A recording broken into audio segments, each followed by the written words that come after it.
নমস্কার বন্ধুরা, জয় শ্রীরাম, জয় সীতারাম, জয় জয় হনুমান। মদের নেশা থেকে মুক্তি পেতে এই কাজটি করলে মাত্র কয়েক দিনেই সব ধরনের মাদকের নেশা থেকে মুক্তি পেতে পারেন। বন্ধুরা, আপনারা অবশ্যই অনেক জায়গায় এরকম লাইন লেখা থাকতে দেখেছেন এবং আপনি এই ধরনের বিষয়গুলোকে অযৌক্তিক মনে করে উড়িয়ে দিয়েছেন।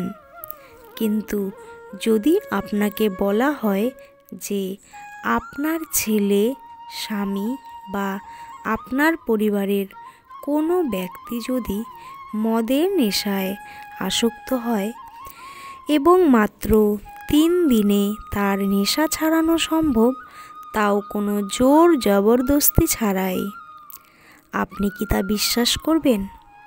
সম্ভবত আপনি এই ধরনের কথা বিশ্বাস করবেন না, কারণ যারা মদের নেশায় আসক্ত এই ধরনের লোকেরা কেবল তাদের জীবনই ধ্বংস করে না, তাদের পরিবারও শেষ হয়ে যায়। কিন্তু আমাদের বাগেশ্বর ধাম সরকার পণ্ডিত ধীরেন্দ্র কৃষ্ণ শাস্ত্রী বাড়ির মহিলাদের জন্য এমন 3টি উপায়ের কথা বলেছেন, যার মধ্যে একটি তাদের বাড়িতে করলে তাদের স্বামী, তাদের ছেলে এবং তাদের পরিবারের সদস্যদের মদের খারাপ নেশা থেকে মুক্তি করতে পারে। আপনিও কি আপনার বাড়ির লোকজনের মাতাল অভ্যাস দেখে বিরক্ত? আপনার বাড়ির সদস্যরা মদ, সিগারেট বা অন্য কিছু নেশায় আসক্ত? তাহলে আপনি অবশ্যই এই সম্পূর্ণ ভিডিওটি দেখুন, কারণ আজ আমরা আপনাকে সেই উপায় সম্পর্কে বলতে যাচ্ছি যা গুরুজি বলেছিলেন। বন্ধুরা, ভগবানের দর্শন চ্যানেলে আপনাকে স্বাগতম। আরও এগিয়ে যাওয়ার আগে অনুগ্রহ করে ভিডিওটিতে লাইক দিন এবং চ্যানেল সাবস্ক্রাইব করুন, যাতে বাগেশ্বর বালাজির আশীর্বাদ সব সময় আপনার সাথে থাকে। আসুন ভিডিওটি এগিয়ে যাই। বন্ধুরা, গুরুজি বলেছেন যে নেশা যাই হোক, সেটা শুধু একজন মানুষের জীবনই নষ্ট করে না, তার পরিবারকেও ধ্বংস করে দেয়, তার অগ্রগতিতে বাধা দেয় এবং তাকে দরিদ্র করে দেয়। এছাড়াও যারা নেশা করে তাদের সংসারে প্রতিনিয়ত ঝগড়া, মারামারি ঘটতেই থাকে। এমন বাড়ি থেকে মাতা লক্ষ্মী দূরে থাকে এবং সেই বাড়িতে ঈশ্বরের আশীর্বাদ থাকে না। তাই মদ্যপান মোটেও ঠিক নয়। এটি আপনাকে শান্তিতে থাকতে দেয় না। বর্তমানে শত শত পরিবার রয়েছে যা শুধু মদের কারণে ধ্বংস হয়েছে। মদ্যপ অবস্থায় স্বামী স্ত্রীর ঝগড়া, মারামারি হয় আর শিশুদের ওপর তার খারাপ প্রভাব পড়ে। এমন পরিস্থিতিতে গুরুজি বলেন, যদি আপনিও একজন মহিলা এবং আপনার ঘরে কেউ মদের নেশায় ভুগছে এবং আপনি অনেক চিকিৎসা করেছেন, অনেক প্রতিকার চেষ্টা করেছেন, কিন্তু মদের নেশা থেকে মুক্তি পাওয়া যাচ্ছে না, তাহলে বালাজি মহারাজের আশ্রয় নিতে হবে। কারণ হনুমানজি সম্পর্কে বলা হয় যে পৃথিবীতে এমন কোনো কঠিন কাজ নেই যা হনুমানজি করতে পারেন না। তাই আসুন এখন আপনাদের বলি মদের নেশা থেকে মুক্তি পাওয়ার জন্য গুরুজি কি কি পরামর্শ দিয়েছেন। বন্ধুরা, গুরুজি বলেছেন যে আপনিও যদি আপনার পরিবারের সদস্যদের মাদকের নেশা থেকে মুক্ত করতে চান, তবে আপনার বাড়িতে রাখা লবঙ্গ এবং কালো মরিচই আপনাকে সাহায্য করতে পারে। মঙ্গলবার অথবা শনিবারে এই প্রতিকার করতে হবে। এই প্রতিকার করতে 5টি লবঙ্গ ও 5টি কালো গোলমরিচ নিন।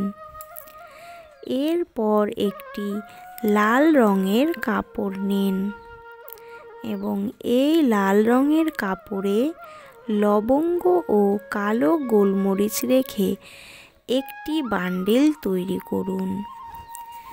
এর সাথে খাঁটি ঘির একটি প্রদীপ নিন এবং আপনার বাড়ির কাছে যেই হনুমানজির মন্দির আছে সেখানে যান।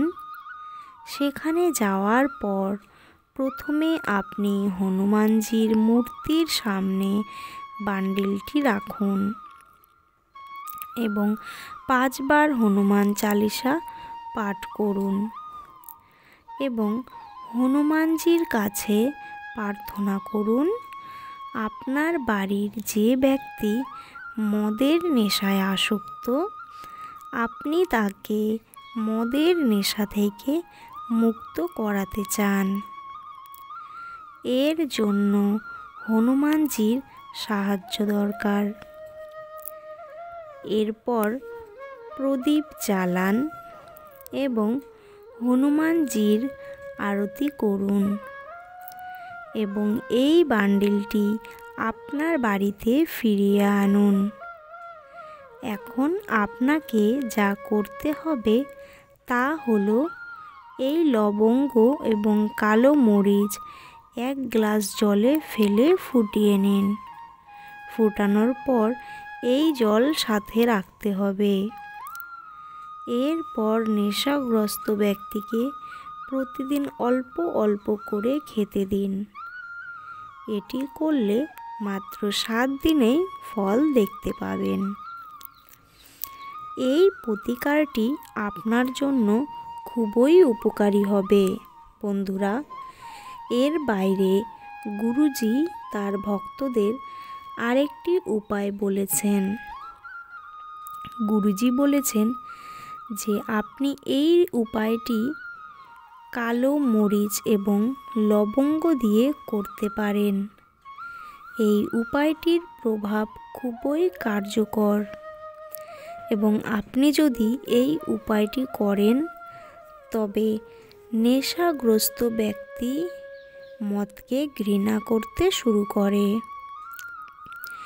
এই প্রতিকারটি করতে আপনার লাগবে 21টি কালো গোলমরিচ এবং 21টি লবঙ্গ। এর পাশাপাশি একটি বিশেষ জিনিস রয়েছে যা আপনাকে এই প্রতিকারের জন্য সংগ্রহ করতে হবে। আপনি নিমের একটি ডাল ভেঙে 21টি সরু সরু কাঠি কেটে নিন। এবার একটি লাল রঙের কাপড় নিন। সেই লাল রঙের কাপড়ে 21টি লবঙ্গ, 21টি কালো গোলমরিচ এবং 21টি নিমের কাঠি রেখে তারপর আপনার বাড়ির কাছে কোনো হনুমান মন্দিরে নিয়ে যান এবং এই বান্ডিলটি হনুমানজির মূর্তির পিছনে লুকিয়ে রাখুন। মনে রাখবেন যে এই বান্ডিলটি রাখার সময় কেউ যেন আপনাকে না দেখে। এবার এই বান্ডিলটি হনুমানজির মন্দিরে 21 দিন রাখুন। 21 দিন পর হনুমানজির মন্দিরে যান, একটি ঘিয়ের প্রদীপ জ্বালান, হনুমানজির কাছে প্রার্থনা করুন এবং এই বান্ডিলটি আপনার বাড়িতে নিয়ে আসুন। এবার একটি পাত্রে গরম জল করুন এবং তারপর সেই বান্ডিলের সমস্ত জিনিস জলে দিয়ে ভালো করে ফুটিয়ে নিন এবং জলটি ছেঁকে সেই জলটি আলাদা করে রাখুন। এখন আপনাকে যা করতে হবে তা হলো সেই জল একটানা 21 দিন ধরে সেই ব্যক্তিকে খাওয়ান। জল খেতে অস্বীকার করলে আপনি তার খাবারে মিশিয়ে খাওয়ান। 21 দিন পরে আপনি সেই ব্যক্তির মধ্যে পার্থক্য দেখতে শুরু করবেন এবং তিনি চিরতরে মদ্যপান ত্যাগ করবেন।